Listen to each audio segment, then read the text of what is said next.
Hello and welcome to Motors for the Masses in what is a slightly different video, and that is a pure test ride video on this, the 2023 Indian FTR1200. Now, why am I doing this today? Well, for two reasons. One, because I like the bike, and two, because I'm considering getting rid of my 2015 MV Agusta 800 Dragster RR and replacing it with this. I'm very aware they're completely different beasts, but I love this, especially in the grey and orange, which is the one I'm looking at. So I've got my helmet on because I'm raring to go, and we are now going to take this out on the road and see what it rides like. So let's roll the intro and get cracking.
So here we go.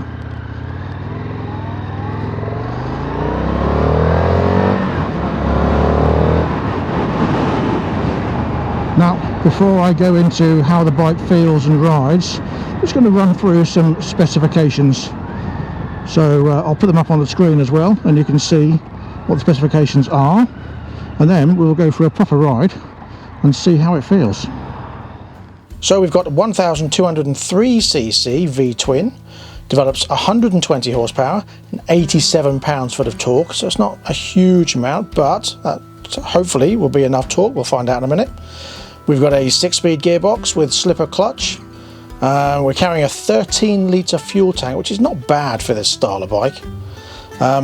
Up front we've got ABS, Brembo brakes, two 320mm front discs with 4 piston radial calipers, and on the back we've got a 2-piston caliper round a 260mm rear disc. Suspension is by Sachs, 43mm upside down adjustable front forks, and a rear piggyback cantilever rear shock as well. Wheels front and rear are 17-inch. You've got a 120 front tyre and a 180 rear tyre, and they are Metzeler Sport Tech M9RR tyres. Now, I've heard people rave about these tyres, so we'll find out what they're like in a minute. It's got that real scrambler dirt track look still, built on a trellis frame. Overall, lengthwise, we've got 2.2 metres, 830mm wide, 1.3 metres tall. It weighs in wet at 233 kilos, and the seat height is just 780mm. That's fantastic. So then, let's see what it's like at motorway speeds.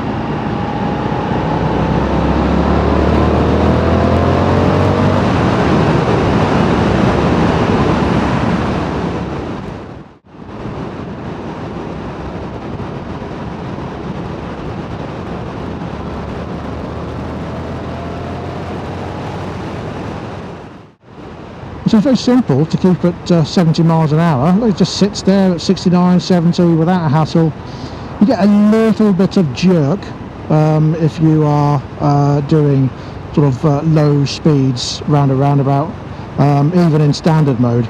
But other than that, I don't really get much of an issue at all, to be honest. It just wants to fly quite nicely, but it doesn't want to do it in a smash you in the face kind of way. It wants to do it really smoothly, but very rapidly still. Now, one of these features that I really like is that you can touch the screen through your glove. You don't have to have one of those special gloves where a touchy screeny thing for your phone. You just tap the screen and it changes very nicely. You've got an analog clock, which is digitalized obviously, or you can have the full digital display. Depends whether you want to go old school or ultra modern. But yeah, I like that. You can change the mode as well, so we'll change into sport mode now and see what difference that makes. Oh yeah, you can definitely feel it picks up a lot quicker. Bear in mind, I'm not giving it full beans. It really does pick up quite a bit quicker in sport mode than it does in standard mode. Standard mode is not a problem, it's not bad, but sport mode is a lot quicker. Right, let's do some country road riding and see how it feels there. We'll try the various different modes. Yeah, that picks up quite nicely.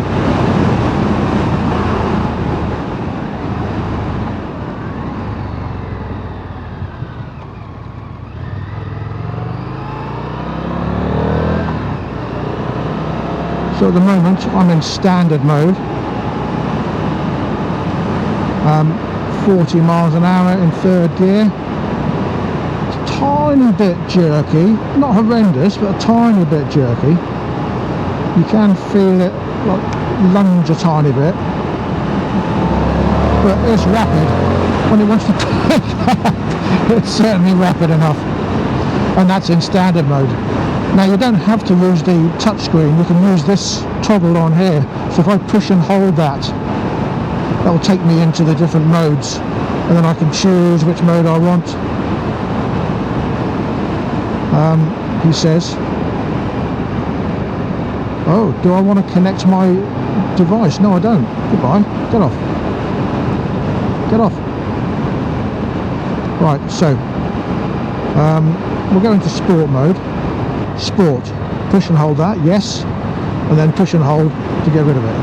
Right, now you can change this on the button here as well, so you can just go down or up to change the different screen modes. I quite like that because you can see what speed you're doing. So we'll see what this is like in third gear, in sport mode. Oh yes, you can definitely feel it want to pick up quite rapidly. Having said that, it's not a huge amount of difference between sport and standard mode, just revs a little bit more, I believe. It's a little bit jerkier at the slow speeds in sport mode.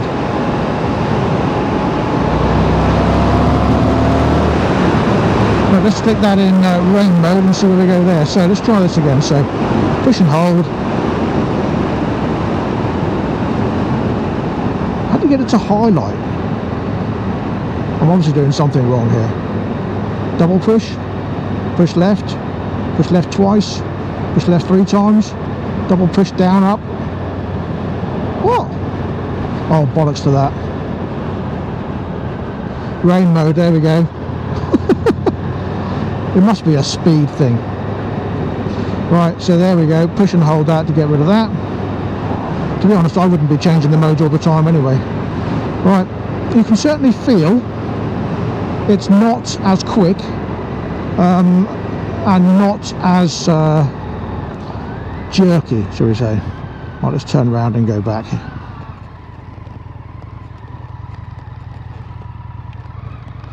Easy to turn round, very simple. Now we're in rain mode now, so I'm not expecting it to be, oh no, it's what you expect from rain mode, dull.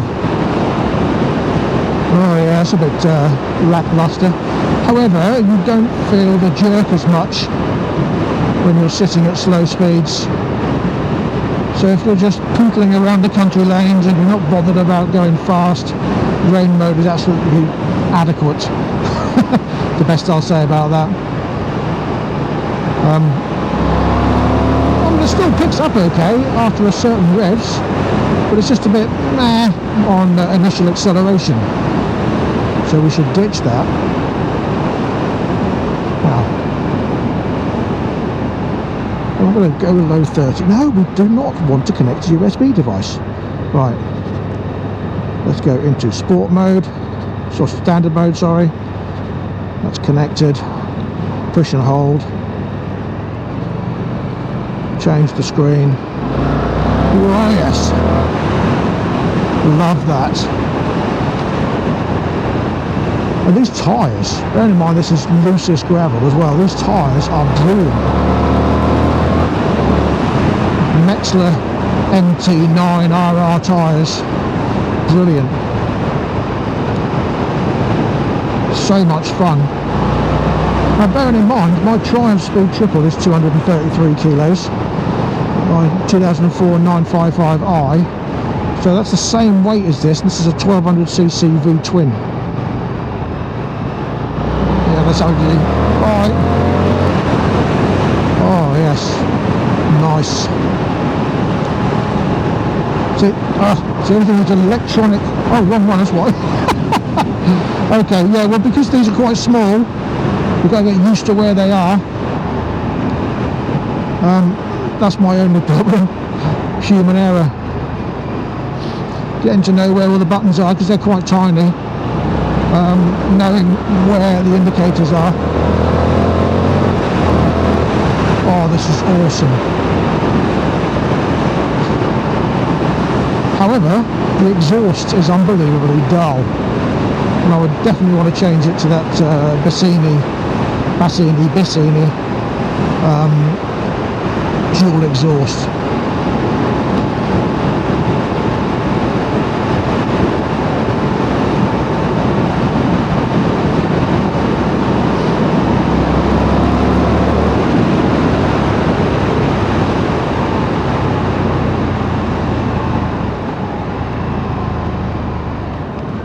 So what I'm going to do now is a 20-mile-an-hour pull away.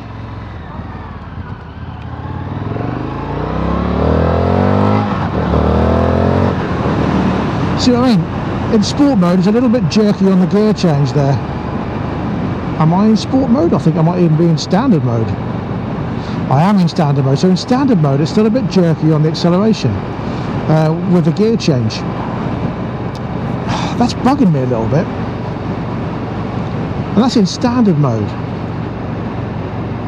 So when you accelerate hard and change gear, it's a little bit jerky. I don't know how I feel about that. It's kind of put me off a little bit. That back button doesn't do anything. Push and hold that.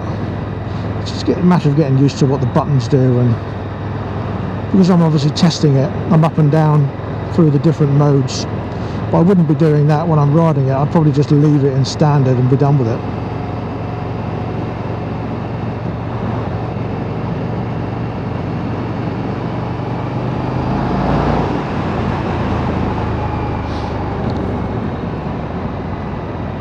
See, it's a very fine line between there and there.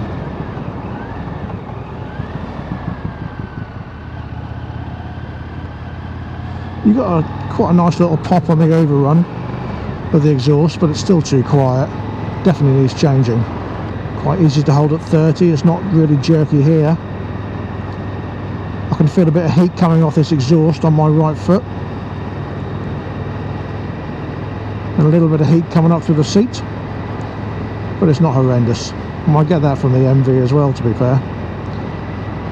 What I'm going to do when I find a 60-mile-an-hour road is that I'm going to slow down to 20, and I'm going to try accelerating from 20 miles an hour in third gear in all three modes and see what the difference is.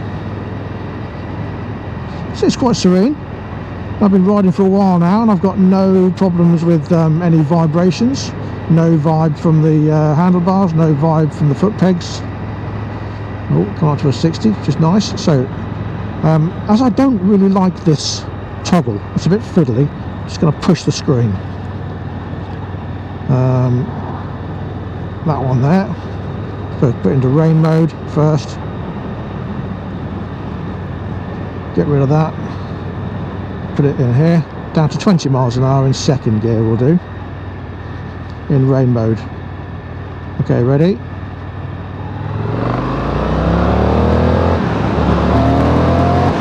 Yeah, once it gets up in the revs, it's still quite rapid. Right, again, now down in second gear, 20 miles an hour, and we'll change it into standard mode. Get rid of that. Okay, here we go.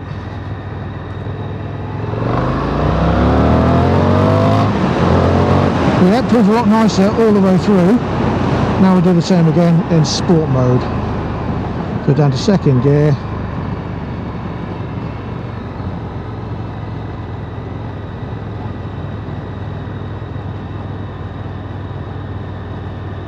Sport mode. Get rid of that. Get rid of that. Okay, here we go. Yeah, I mean, there's definitely a big increase in power and power delivery, should I say, between rain, standard and sport. It creeps up quite nicely. I'm happy with the standard mode, to be fair. That's enough. I mean, sport mode is good, but to ride normally, it's a little bit jerky for me. So I would rather stick it in standard mode. See what jerk, jerk, jerk, jerk. That's much nicer to ride all around. I like the look of the dash. I like that you can choose between this analog if you like the old style. I mean, it's easy to read, it's not difficult. You've got your fuel gauge, you've got your rev counter, and you've got your speedo and your gear indicator, and your mileage changed into the normal. You've got your temperature, it's a bit more basic. You've just got rev counter, you've still got your gear indicator, clock down there, and just big speedo in the middle. Much easier to read. I quite like that. Depends how you're feeling on the day, I guess. But rather than jerking to and fro and just blatting and stopping and blatting and stopping, let's just sit serenely and see what it's like. I have to say, very comfortable. The seat's very comfortable. The position of the foot pegs is not like a 90 degree, it's more leaning back like my VMAX dragster, but my knees are not up here. So it's a lovely, comfortable position. As I say, I've still got a little bit of jerkiness in standard mode, which is not putting me off, but it's slightly annoying. I would say the MV is a little bit better in standard mode, and you'd expect more jerkiness on that kind of bike, but it's not horrendous. And overall, it's much nicer to ride. It's much more comfortable. It's just, again, not that the MV is uncomfortable, but this is just a little bit more comfortable.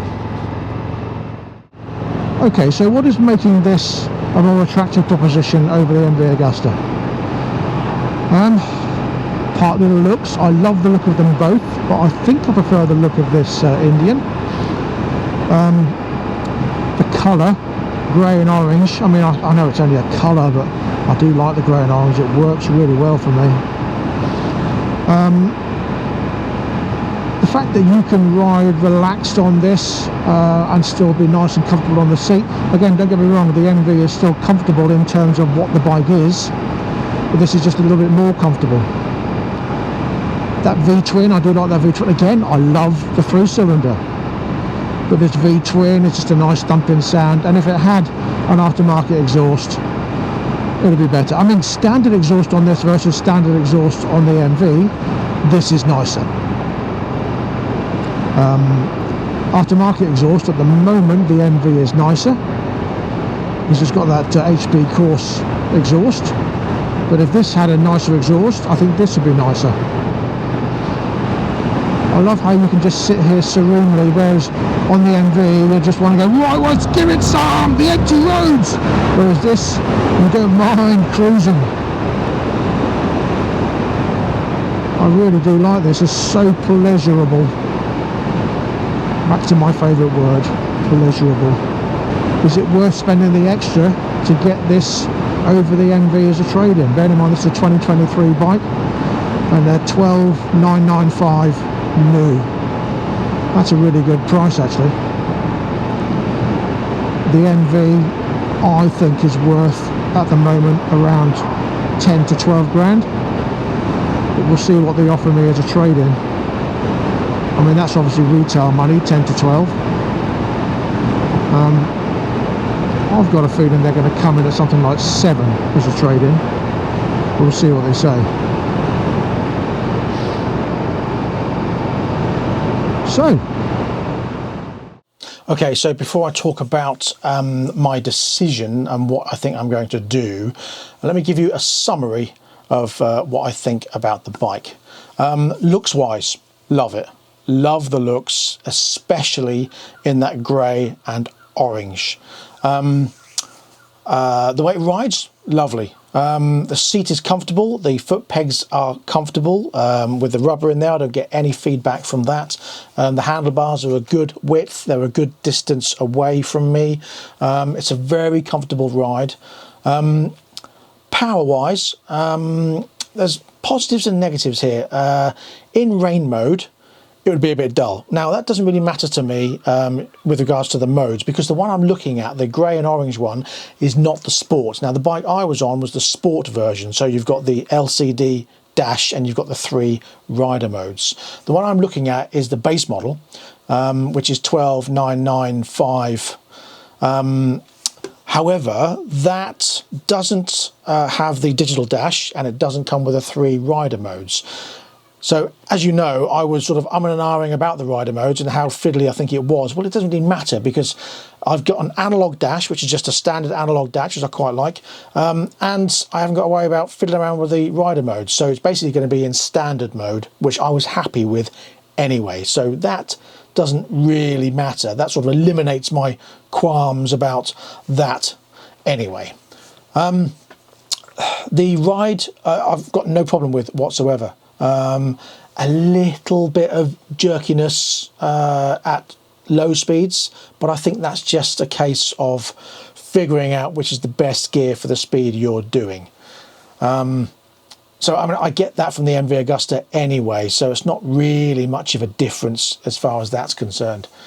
It's got plenty of pull anyway, and I don't feel as though, I mean, coming back on the MV, it sort of encourages you to be a bit of a lunatic up to the speed limits, obviously. Whereas this, I felt, didn't really encourage that. If you wanted to, you could open it up and it's got some power, but you don't need to. And the ride that you were on sort of made you feel as though it wasn't necessary. And I like that. That is what's appealing to me the most. It doesn't make you want to be a lunatic. What else? The LED lights, I like those. I like the indicators. I do like the seating position. I've got nothing negative to say about that. I don't like the exhaust. Looks wise, it's all right, but it's not amazing. I prefer the aftermarket exhaust. Now, I'm going to show a picture here of the exhaust that I like. In fact, I'm going to put a clip in.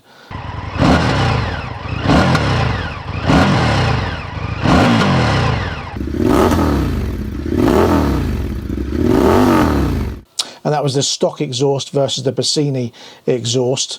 So I really like the sound of that.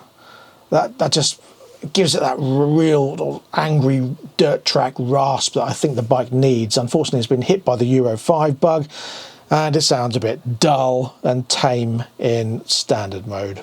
But there you go. Nothing we can do about that these days. That's what aftermarket exhausts are for. Let's just hope the government don't ruin that one for us as well. Now, this is by no means a plug. This is a genuine comment. I want to say a big thank you to the guys at Krazy Horse in Bury St Edmunds. The guy I spoke to, Richard, fantastic, absolutely fantastic. He's very accommodating, very relaxed. I had a coffee before I started because he was just sorting out another customer up in their cafe upstairs, so they gave me a coffee. Afterwards, made me a cup of tea. We had a nice chat. It was a nice relaxed chat, and when I said my situation and what I was going to do, it was like, yeah, okay, fair enough, let us know, no problem at all. He wasn't pushy at all. He gave me all the figures I needed to know. He gave me all the information I needed to know, and I was very pleased with the service I got. So big thank you on that front. I'm not endorsed by anybody and I'm not promoting anybody, so don't think that. I just genuinely credit where credit's due. Having been a dealer in the past, you know, it's nice to hear this, and all credit to that guy and the company. Very pleased with how I was dealt with there. Now, in terms of getting the bike, the deal they offered me was actually pretty good. They lowballed me to start with, offering me under 7, which I was not impressed with. Bearing in mind I've been in the game, I know what margins are and I know what people offer. I did let him know that I was in the game previously. They came back with a better offer, which was a lot more favourable. Now, I would go for the grey and orange one with the belly pan and with the seat cowl. They don't come in colours. Now, the belly pan was 250 quid and I think 230 something for the seat cowl. So about 500 quid worth of extras. I would have to get them painted, but that's not a problem. As you know, my dad's a paint sprayer and I'm sure he wouldn't mind doing those for me. It's only grey, so it's not exactly a difficult colour either. Other than that, I don't need the digital dash. I don't need the rider modes. That doesn't bother me. So the deal they were offering me was basically what I'm on at the moment. I'm paying very little for my MV Agusta and I've only got a tiny amount left.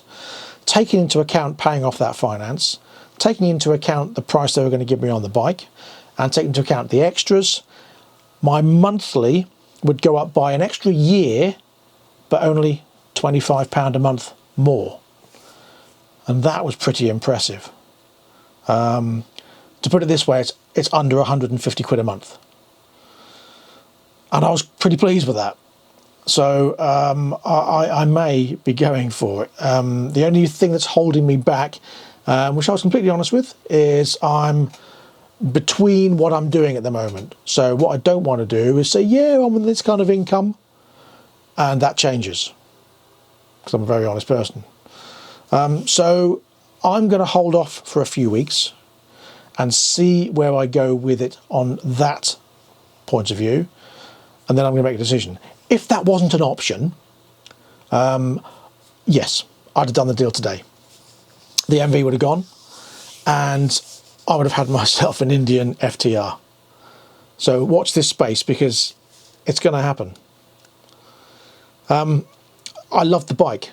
There was nothing about it I didn't like apart from the exhaust, but that I can solve, and a little bit of jerkiness at low speeds. But again, I think I can resolve that just changing into a different gear, getting used to the gear. The only other thing is when you're hard on the throttle, there's a bit of a deed when you change gear, because there's no quick shifter, so it's not deed. You can change gear if you roll off the throttle. You can change gear without it, without the clutch. So, oh, that's the other thing, the clutch. Oh my God, I thought my MV clutch was pretty light. That, light as a feather. Not as light as the 450 SR CF Moto that I test rode quite a while ago. That was ridiculously light, as in you could blow it light. But it's still very, very light. And I was very pleased with that. I think older Indians, the earlier Indians, had issues with the clutch lever being a bit tight. I think the very first generation only had 5 gears as well, and obviously that's been solved. I don't really know anything negative about the Indians, especially the newer ilk. If you've got any information you can give me, or if you ride an Indian, or if you had an Indian and you can give me any information, then please do. It's much appreciated. But basically, the MV is going to go soon, and the Indian FTR 1200 in grey with orange accents is coming. Right, let's get back to the bike and sign off. That really brings me to the end of this episode. Thank you very much for watching. I love this. I absolutely love it. Is it going to be enough for me to get rid of the MV and get this? Well, we'll have to wait and see. So thank you very much for watching. So until next time, please ride and drive carefully, but have fun. Bye bye.